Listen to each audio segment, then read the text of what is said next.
talo for fongo ya fa talo fa for tapo inga le tulu ni o le tala ni mo fa fongo mai tala tumo fa dia te mau aiden sa ngala o tala sa alfanga yele li wo fa maunia e fa siotio ia e pepelo fa dia bani me mo Samoa na tulu le tula fongo to fa office in Samoa talonga fa popo se titi ma se vele quero se lei le All Blacks fa fongo mai fa lo tilino ni tala. O le tamau aiden sa ngala le sa pano le ola i o mai ona ye nuinga se apa pia sa sui le pauta fasai no le myth sai valiam o fam talanga sa alo yai ia hemajit Jimmy Kalon e fa pea e na tele ai lava se pauta fasai no le myth i lo no langa toa e pepelo Kalon sa fa ma ni le monio le morianga fa se tunga te pai valea le so foreigner vas to line e le fa masino ma no e kilani e so tanga mo le fano o le ola o aiden sa ngala. O le tau le lusu testau sanga sa panolo nola ina o inu mia se apapia e o normalo nei loa ua maana sui e pauta fasai no le myth sa ave fua ia e Kalon le la te ngā lue fatasi ia mati. O le apapia o tu sia i tua le ngore hani bea mai le ano no i o pusapia sa fa utfale mai ni sila sa teu se no fanga te ulo e manukau. O le whano le ola sa ngala sa ari matei te inaile leo i le no fanga te ulo e manukau. Malato mawaisi nga yo inga fasto li tara fono fato ingo fala u fasaina e fai tau miliona ma miliona tala ile atu sa fa mtu ina ile o tu tonu le no fanga sa vai ele fa tu muri ai pai lato papia sa fa u fale mai e bona fa li ai le sa fai ai fa vale ai tata o le teno papia mo ai ai papia o mai ona suia po fasaina le ai mala papia sa ina sa ngala e au fiai ma le fa la yo aisha papai o fa tu muri ai ni pakeke masala la solo lungo le floor le no fanga mamba wai leo le si mo le feature la kiro kala mo le pauta fasa ina mai apapia sa fa foringo apapia moi e tu sa mo le vans full miliona ta la pa fa to wina o le rio lo ta fier fa ilo le ngo o mai ala mo ne te kino le fa ul fa ina mai o le fa to wa fe ma fe apapia fa te sei ma fangu suo le niu ma kombucha o le telo ni fangu o lo ye pauta fasa ina o le mes ai po fuala au ngā sia le myth le emphatren. Ai sa longo e Kalon i leo li te misa whātale tonu rai. E leiva ai mo i le myth i lo nonga ngā toa. E ulava ona tūla ngā lima sa mau i lunga masini tonu o lea no whanga. Whapea ma pakeke ko ki lima ma pepa ila sa ia whātawina. E olava fo i lea ta video ma CCTV. Tāwa ai o ia la ua ia pusa o papia lan moana i tonu o lea no whanga au tau whaola ia sa ngala i whanamai. O le tamau sa ngala ia maa sa ngala o te whailaunga e Hutt Valley Wellingtoni. Sa ia whaari aina lo minga le Herald. O Kalon na sa tau mawhai e pipelo ina ia sauma iai. Mai e tāwai o ia sa mafua i le whano le olo Natali. Ai ui lea sa whaari e maa sa ngala wa mai alavona ia wha mangalo ina ia Kalon. Ai nante le wha ngaloina le mesta i whaia. Wa longo i fo ia maa i le Herald o Aiden o le tau sanga neista tu e whale aile no whanga o le whita ni sila i Waiouru. E bona moe miti ai, e pitai, na i lore tau lau olo na miti, ai ua sauni lo na inga wha i lolo na mawha manatu, i le masin fau. O wha i lore pāri mea talo e neo sa mo tu le pasai le maria le ngoi lo na nganga wha pitai le whai pula le green stand au ti ono. I lo na toe a siaro le tula fono tau wha ofi mo le toe wha po o si chen. Sa ave sea le tula fono o si chen i sa mo i sifo le ape i tala umas ma le lua. Ai ui lea, wala ngai tula e pātunga lunga, e winga i tūtu unga o lea tūla furu to whaofi. Ma sa tūla ngā awhia, e iei lea mana ia o le lau tere o ainga. O lea tūla furu to whaofi sa pāsia pai taunga whalua i lau au tasi ai, o whai pura le pāri mene le vaso mai. O lea tūla furu to whaofi e tu yono, o lea tue whapo i eisi tini i sila. I tangata sa whana nau maso i kua i sa mo i tifo, i vau lea whewisa lau rusu wha, ma lea whewisa lau whasma lima. A whai a pāsia lea vema tūla furu ta mau, se unga o yer fa mo ngor ai o la mauti no ai lo o ila to sa fa na le vai temi sa ave se o la to si seni le tula fono o la fe se la vos mo lua o la o cometi on to mo la to si teni i sila o le parti la national sa mo te ele tula fono to fa ofi mo te ele fai to mo ai ave ele lo la fai to ngai lua ina o to fai e te unga o fa na mo ila to e to punga mai tangata sa fa na le vai temi le sa ofia i nesi tini. Klaria tu e palele jori sira Pasifika.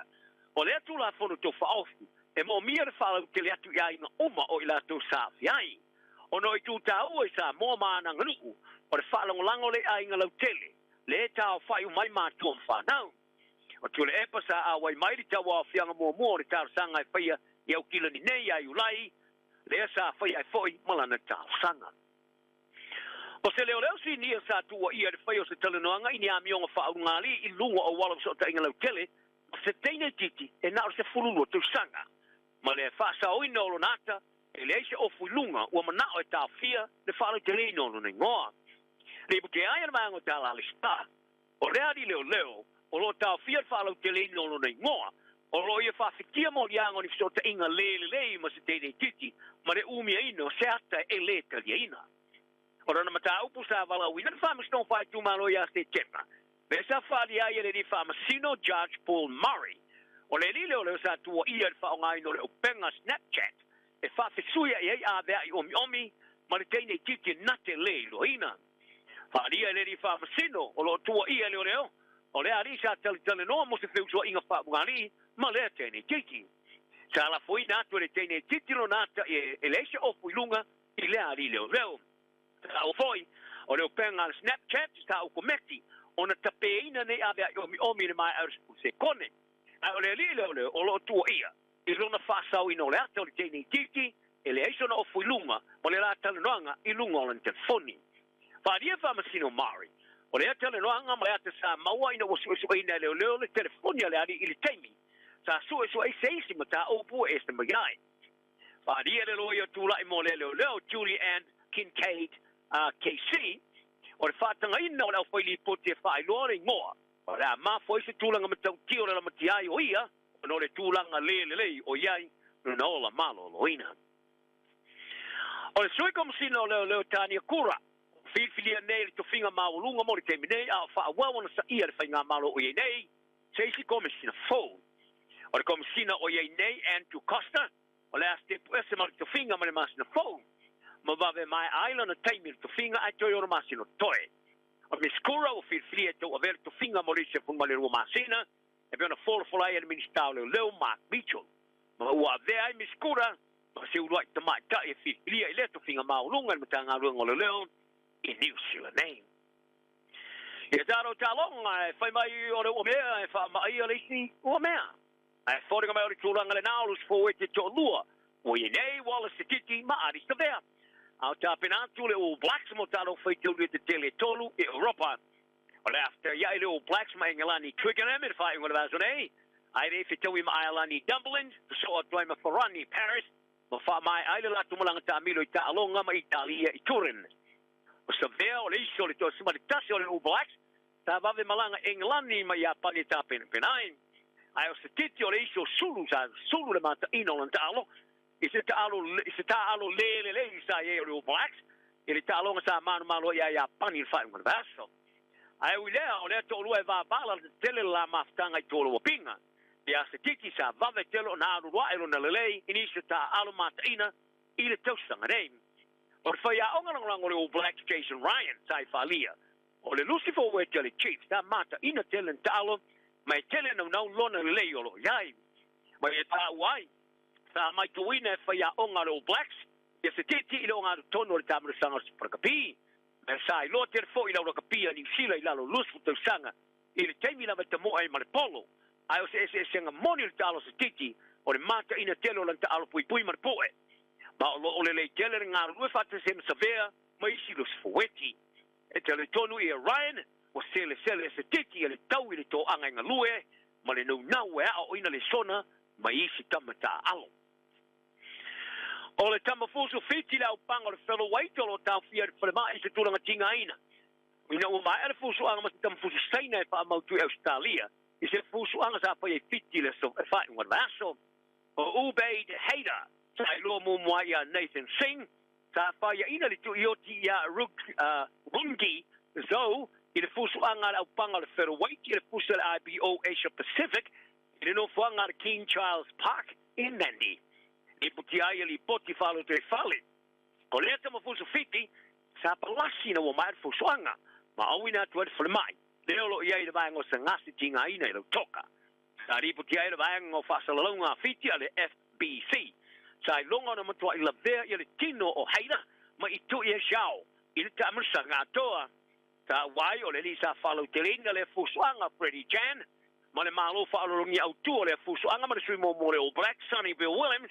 sa hasia ia haida il falema ile mai ayo fusuanga e di sama le put your feet 3 times o le tama fusua fier fai ai ma na pulenga o fa mo fa ma tuina fa talanga i lona tulanga o ye nei o le tama taia Caitlin O'Reilly na o lusu te sanga o kilani o ia au sia ni se tala anga ma se matati o stanga te pito silo na televo sa tini le mala fongyo le au o ilo ai o le Ocean 7 e Hawaii a me tai sa ia whaari ai na o tala le staff e o mai lama le te mine alo te tonu ai mai te wau fito a whaaro ngoina le whaano ngona pe atau nu mai au te ro nei o le lui tau le au i le Oceans 7 o te lutu le te tusa ma mala fongya au le 7 Summit le au fiaile a au le o ngā sami le North Channel i Scotland, le Molokai Channel i Hawaii, le English Channel i Britania, Catalina Channel i America, Tsugaru Strait i Japani, le Strait of Gibraltar i Sepania, Malekuk Strait i New Zealand. E na le tosu whātanga ta irarolangi atoa, sa mawhai ona usia le lui tau le au le mamao o ngā sami i a O'Reilly, o le isi muli nei le o i au sia ma wa atoa ni el tosu malima, ma o ia fos na se tamai tai pito sidon televo o au sia le tulanga mawae ile na ole lus fukel sanga kai tala no ai le sta vai ai ina o fatwa mai ala na au mfari ai o matwa vai lava sa amatala na ole tai au ile to lus fulu minuto le no le solulu